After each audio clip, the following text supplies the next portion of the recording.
Hello, I'm Father Louis SCURTI. Welcome to Friends of the Word. I'm here at St. Cecilia's Church in Clearwater, Florida.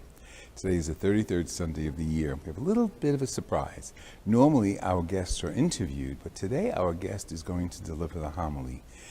He's Father Cyrus. He's a Franciscan Capuchin priest, and he's involved with a very beautiful ministry called Unbound. And he'll be speaking about his ministry and encouraging you to get involved in that beautiful ministry that focuses on young children in many countries and the elderly. So thank you for joining us. This is Father Louis SCURTI with Friends of the Word, and look out for reflections on the scriptures of this Sunday soon. Have a great day. God bless you. Thank you for joining us. Let me hear from you.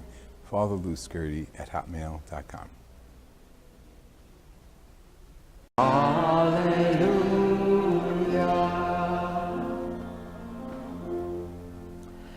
The Lord be with you. A reading from the Holy Gospel according to Mark. Jesus sat down opposite the treasury and observed how the crowd put money into the treasury. Many rich people put in large sums. A poor widow also came and put in 2 small coins worth a few cents. Calling the disciples to himself, Jesus said to them, "Amen, I say to you, this poor widow put in more than all the other contributors to the treasury. For they all contributed from their surplus wealth, but she, from her poverty, contributed all she had, her whole livelihood." The Gospel of the Lord.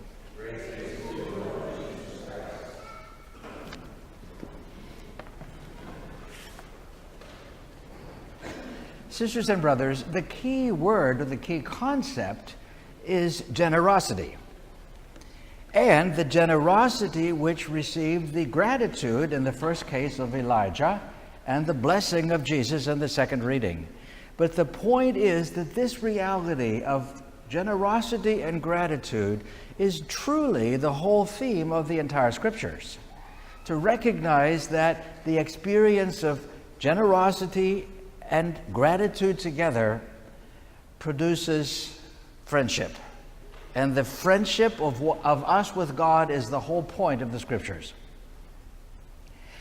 My name is Father Cyrus Gallagher. I am a Capuchin Franciscan priest, Capuchin like Padre Pio, visiting you from Colorado Springs, Colorado, of course at your Pastor Bob's invitation. And in his generosity, he's invited me to bring along with me 100 others in photograph. You'll see them here in front.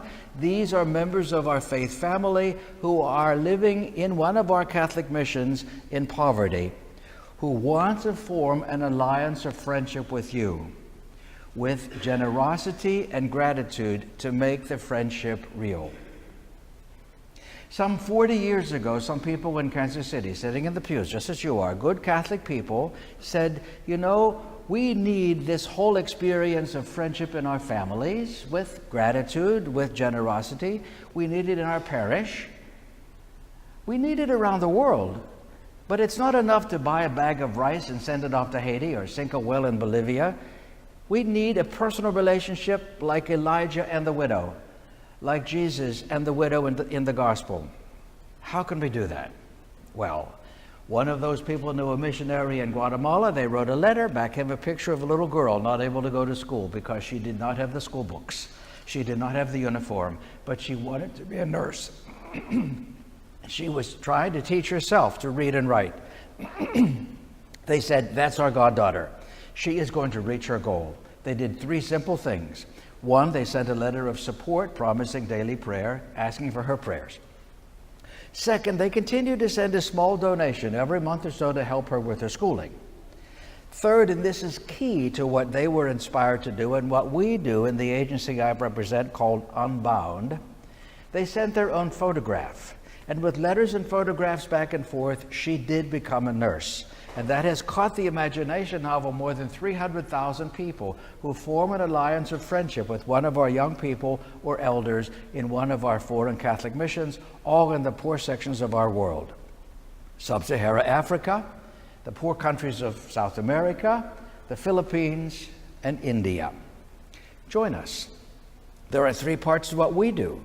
When someone comes to our mission and says they'd like to join our program, we say to them, are you willing to pray every day for the people of St. Cecilia Parish in Clearwater, Florida?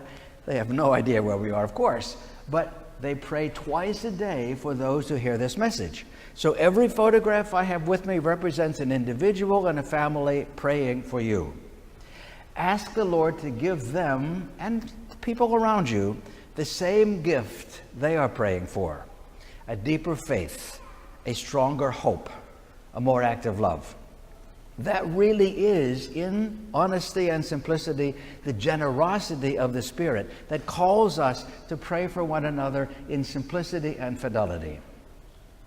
But we go farther. The second part of what we do is what you see in my hand, what you see right in front, what you might have noticed when you came into church this evening on this side, individual photographs taken less than 90 days ago.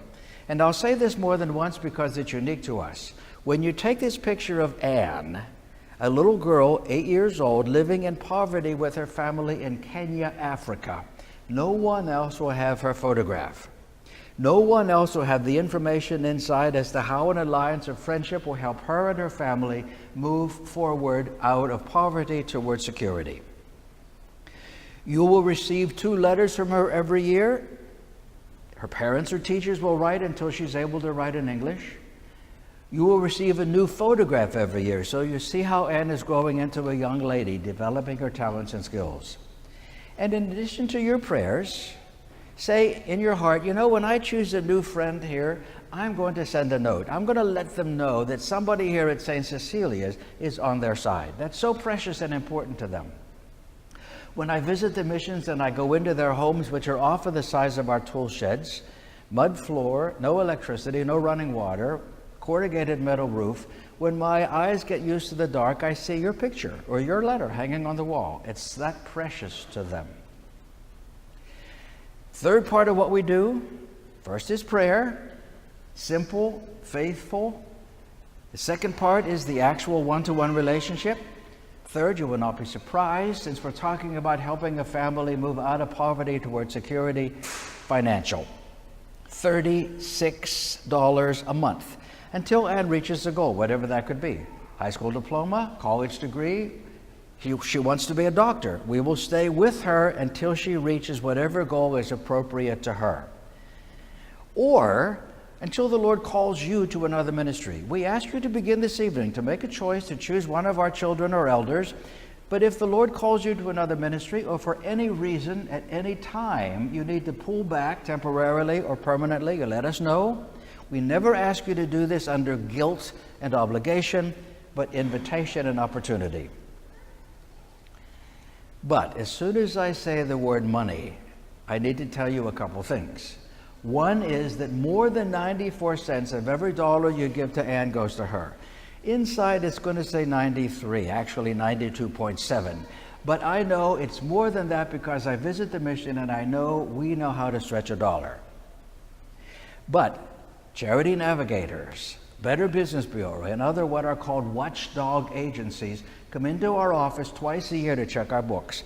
And just recently, last week, they indicated that we, Unbound, are the most effective child sponsorship agency in the United States. We're proud of that, and you need to know it. Also, of course, we are a charitable organization, so every dollar you give to Anne is tax deductible. At the end of the year, we send you a letter making that real. Lastly, some people say to me, Father, $36 a month, where'd that ever come from? Well, when we started the program 40 years ago, we asked for $5 a month. You can see, 10, 20, 30. Just at the beginning of last year, we had to move up to 36 simply to maintain the same level of benefits. I know you understand that better than I. This is rampant inflation. You can remember, I'm sure, we could buy a bottomless cup of coffee for less than $1, and now it's $3 or more. Well, it's worse in the missions. And it's because of that that some people say to me, Father, generosity, the Lord has been gracious and generous to me. I have the ability to express that generosity by $40 a month, or $45 or $50. If that's the case, when you fill out the form, you simply indicate what's right for you. That way I'll be able to keep saying 36 as long as I possibly can. Now, personally, when I first heard this, I thought this makes sense. Generosity and gratitude together make the friendship of the Lord real in our lives and real in our world. But as I mentioned, I am a Capuchin Franciscan priest. I do not have a bank account. So I went home to my brothers. At the time, I was living with 3 other men, and I said, do you think our budget will hold $40 a month so I can participate in this program? No problem, they said. We already buy fair trade coffee from Guatemala. This is caught your imagination. You go for it. So I picked up the first folder. Some people say, 8 years old, my daughter's 8. She was born on our wedding anniversary. This is my daughter's birthday. My wife's birthday. I thought the Lord will choose. I didn't even look. I picked up the first folder. It happened to be an older lady. We are the only agency in the church that forms an alliance of friendship with individual elders as well, to give them a life of dignity and security. Her name is Angelina. She's now more than 88 years old. She lives in the mountains of Guatemala. She tells me, before I came to the mission, I would pick coffee on my own around the edges of the plantation because, of course, as a poor woman, she owns no land. But because I have arthritis, cannot bend my fingers very well, I could only pick a couple pounds a day and try to sell my coffee in the common marketplace. Nobody would buy it. People would steal it. But she heard about our mission. She let us take her picture. I have her photograph. By the way, she has mine. And now she says, because of the $40 a month that you make to the clinic, I can go there and get arthritis medicine with no cost to me, flex my fingers better than ever, pick twice as much coffee in less time, and because of the Catholic community there, I can sell my coffee for an honest price through Fair Trade Guatemala, send my granddaughter to school. This is what we do. Good working people supporting good working people. Join us. Rosalita, the little girl of 8, had to go with Grandma and sit in the shade every day while Grandma picked coffee because Mom works in a factory, Dad drives a truck, both have jobs. And I'm going to tell you the truth, but it's hard to believe. Honestly, it is. Mom and Dad together make less than $100 a month. It's incredible. It's not their fault that their government is corrupt and their economy has collapsed, but that's the reality. But now, Rosalita is in school every day. This is what we do. Join us. Now, when I got that letter from my adopted grandmother, it was in Spanish. If you don't know the language, you get 2 letters, the original with the translation. Then when you write to Anne in Kenya, your letter is translated into Swahili. But I got that letter telling me what I just told you, that my grandmother sells her coffee to Fair Trade Guatemala. I was getting supper ready at our house. I was cook for our community that night. My grandmother sells her coffee to Fair Trade Guatemala. Then I remember, we buy our coffee from Fair Trade Guatemala. Then I look at the package where I'm getting the coffee beans from, and I think maybe some of the beans I have in my hand were actually picked by my adopted grandma. I do not know that, of course. We'll find that out at Heaven's Gates. But that's what an alliance of friendship does. Brothers and sisters, there are no accidents in the Lord's plan. The Lord knew, of course, that we buy our coffee from Fair Trade Guatemala. I picked up a folder at random. I didn't even look. It happened to be a lady who lives in Guatemala who picks coffee and sells it to Fair Trade Guatemala. This is the way the Lord works. The Lord knows exactly who comes to Mass at 4 o'clock at St. Cecilia. He also knows who is visiting, looking for an alliance of friendship. He knows how the generosity and the gratitude of the 2 people going to be involved in a relationship here produces the friendship which is of value on both sides. Brothers and sisters, join us. Join us now. Join us as you listen to me. Ask the Lord to give you, the people around you, and the people here visiting you in photograph, a deeper faith, a stronger hope, a more active love. After communion, I'll be more specific as to how we actually do this. But ask the Lord to be with you so that you can honestly say, you know, I have a godson who lives in India. He's top of his class. He wants to be a veterinarian. I helped his family buy a cow so they would have a greater sense of security. How do I know that? He writes me letters, and I write back. We are friends. What a blessing that is. After communion, I'll say more. Now we'll continue the Mass with the Creed. We'll go to communion as we do every Sunday. We'll go out of the church to put the gospel into our world in every way that Cecilia's already does. But by saying, I have a grandma who lives in Bolivia. I helped her get new eyeglasses. I know that. She writes me letters. This is what we do. After communion, I'll be more specific. Now we'll continue the Mass.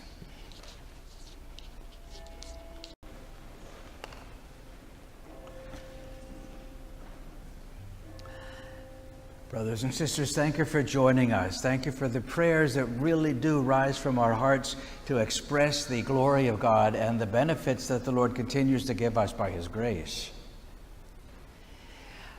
I'll say this again because it's unique to us. When you take this picture of Anne home with you, no one else will have this photograph. No one else will have the information inside.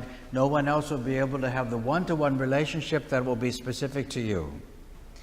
I'm so grateful to your good pastor, Father Bob, and Father Lou as well, for inviting me to speak with you. Practically speaking now, how do we make this work? Inside every one of these folders is a form. This form needs to stay with me so that I know where to send the labels so you can begin. You never get Anne's address. Anne never gets your address. That's for safety on both sides, and I keep asking you to write, so we have to have a plan to make that work. We send you labels. The labels will take your letter to the mission. It's hand-delivered to Anne then, and then when she or her family writes, it comes to us in Kansas City. It's translated there and mailed to you by regular mail. But I can't begin the process, practically speaking, until I have two things. Inside every one of these folders is a form. The form needs your name and address so I know where to send the labels. I also need the first $36 in order to begin this process. We wish we could do it on Hope and Dream, you know that, but we need to pay our way. You have 4 options: automatic bank withdrawal, credit card, check, or cash. Most people do have a credit card with them. Do the first month by credit card, and then I'll be in touch with you within 10 days to say, how do you want to proceed? Stay with a credit card, do once a month, do every 3 months, once a year. You want to do PayPal, whatever you want to do, we will do, as long as we can begin this evening. But that then does allow us to move forward in the one-to-one relationship. Brothers and sisters, there's so much I could tell you. I want to tell you quickly, though, that we even want you to visit.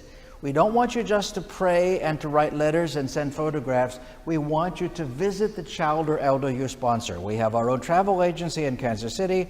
We make it absolutely safe for you no matter what country you go to. Somebody meets you at the airport who speaks both languages, literally takes you by the hand so you can go to visit your sponsored child or elder.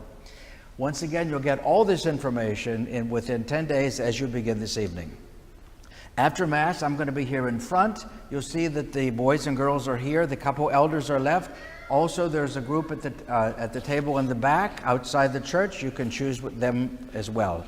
But once again, I'm so grateful to your pastor. He would not have invited me to be with you if he didn't know the generosity of his people.